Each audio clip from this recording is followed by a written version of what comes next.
ए Shri. Hi hello नमस्कार, मी निवेदिता आपलं स्वागत करते आपल्या यूट्यूब चॅनलमध्ये ज्याचं नाव आहे निवीज लाईफ. आज आहे प्रजासत्ताक दिन, तर सर्वात आधी तुम्हाला प्रजासत्ताक दिनाच्या खूप खूप शुभेच्छा. तर आत्ताच मी आमच्या सोसायटीमध्ये जे झेंडावंदनाचा कार्यक्रम होता तर तिथं जाऊन आलेले आहे आणि आज आहे क्रिशाचा बर्थडे पण. तर आज घरी खूप सारे पाहुणे आलेले आहेत, म्हणजे क्रिशाचे काका, तिचे दादा वगैरे सगळे येणार आहेत. तर ती सगळी धमाल मी तुम्हाला आजच्या व्हिडिओमध्ये दाखवते, शेवटपर्यंत नक्की बघा. आमच्या सोसायटीमध्ये प्रजासत्ताक दिनानिमित्त झेंडावंदन झाल्यानंतर कल्चरल प्रोग्राम्स अरेंज केले होते. त्यामध्ये क्रिशाचे 2 परफॉर्मन्सेस होते आणि त्यासाठी आज ती भारतमाता बनली होती. एक होता तिचा ग्रुप परफॉर्मन्स, ज्यामध्ये त्यांच्या संस्कार वर्गाच्या ग्रुपने वंदे मातरम सादर केलं होतं, आणि दुसरा होता तिचा सोलो परफॉर्मन्स, ज्यात ती भारतमाताबद्दल एक छोटंसं स्पीच दिलं होतं तिने. तर त्याची झलक आता आपण बघूया.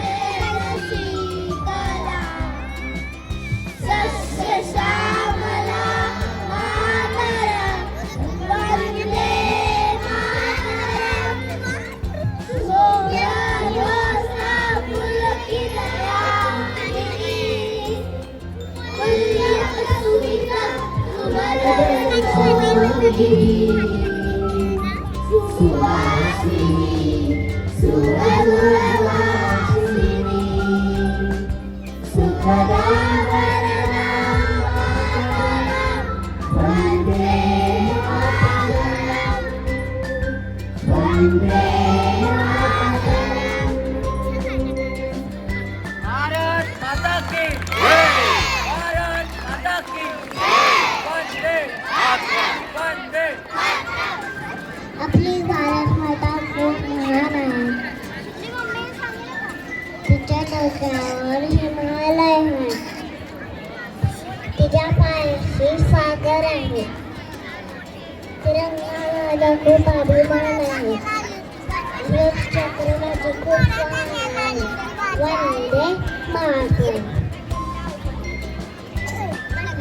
मला सांगते, चांगले बना, चांगले सांग, देशावर प्रेम करा. जय हिंद, वंदे मातरम.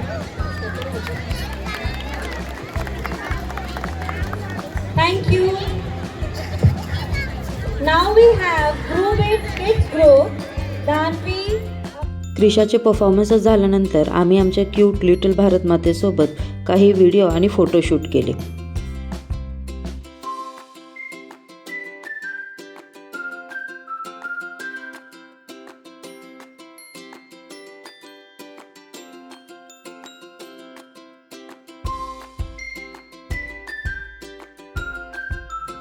दुपारी जेवण वगैरे करून झाल्यानंतर आम्ही थोडा आराम केला आणि त्यानंतर आम्ही क्रिशाच्या बड्डे डेकोरेशनच्या तयारीला लागलो. तर इथं आता माझी मम्मी रेडीमेड रांगोळीमध्ये कलर भरत होती, तर एकीकडे क्रिशाचे बाबा, मामा, अंकल आणि दादा डेकोरेशनसाठी जे बलून्स लागणार होते ते फुगवायचं काम ते करत होते. हां थीम आहे. केक पण आमचा ब्लू आहे. छान दिसतंय ते मयूरची तसं. हां यावर्षी आम्ही बर्थडेसाठी ब्ल्यू कलरची थीम डिसाईड केली होती. म्हणजेच डेकोरेशन, केक, क्रिशाचा ट्रे सगळं काही आम्ही ब्ल्यू कलरमध्ये घेतलं होतं. संध्याकाळी बड्डे सेलिब्रेशन आधी आम्ही क्रिशाचे औक्षण करून घेतले आणि त्याचबरोबर तिला तिच्या अंकल आणि काकीने एक छोटी कार आणि आजी आजोबा मामाने सायकल गिफ्ट केली होती, तर त्याची पण पूजा करून घेतली. आणि त्यानंतर केक कट करून आम्ही क्रिशाचा बड्डे सेलिब्रेट केला.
छान केक वगैरे कट करून झाल्यानंतर आम्ही मस्त फोटो काढले, जे तुम्हाला या व्हिडिओच्या शेवटी नक्की बघायला मिळतील. फोटोशूटनंतर सगळ्यांनी मस्त स्नॅक्स एन्जॉय केला आणि रात्री आमच्या जवळचे काही फ्रेंड्स आणि त्यांची फॅमिली सगळ्यांनी मिळून आम्ही मस्त पावभाजी आणि पुलाव एन्जॉय केला.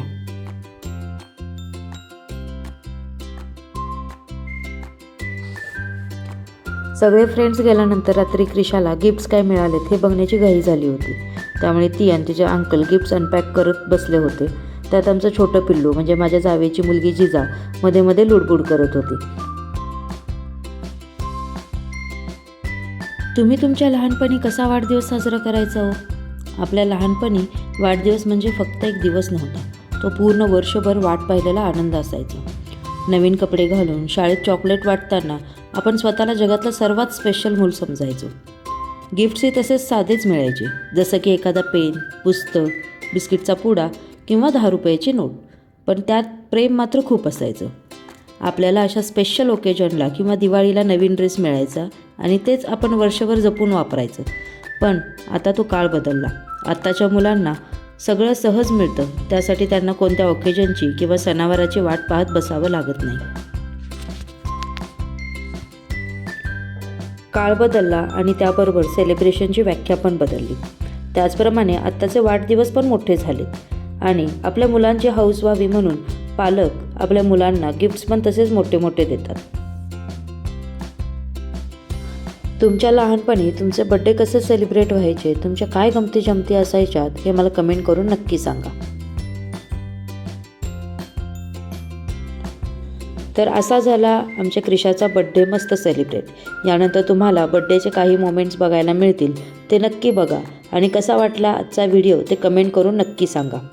व्हिडिओ आवडला असेल तर लाईक, शेअर आणि चॅनलला सबस्क्राईब करायला विसरू नका. बाय.